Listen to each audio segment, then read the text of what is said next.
The European Union's ambassador to Australia says there's too much pessimism about the Eurozone economy. David Daly has told business leaders in Sydney that hard decisions mean the EU is well on the road to economic recovery. Andrew Robertson reports.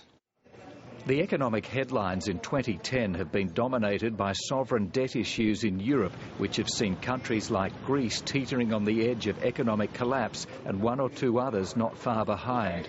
Greece hasn't collapsed, though, and the European ambassador to Australia says it's time to stop the negative focus.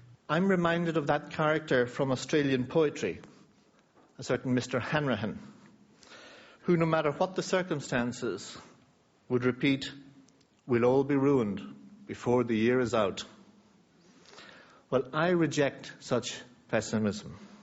David Daly says the latest indicators from Europe show that while full economic health is still a long way away, the tough fiscal decisions taken by countries such as Greece are starting to work.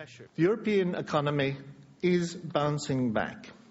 The latest figures show this in terms of the decisive measures that are being taken, the growth forecasts and the latest bond offerings by certain member states.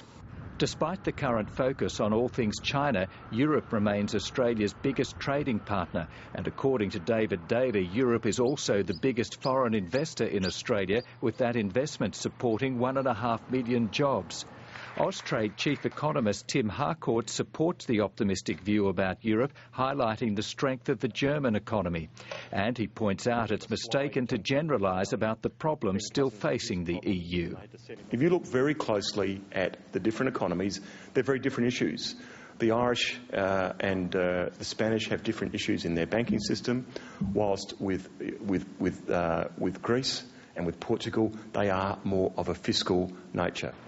But while David Daly and Tim Harcourt point to the positives around Europe, it's the world's biggest economy that has many investors worried at the moment. Record low housing figures out this week have increased fears that the United States is heading back to recession. But just as Europe has its supporters, so too does the United States. We wouldn't be putting too much focus on those July figures. We do know that the housing tax credit brought a lot of activity forward.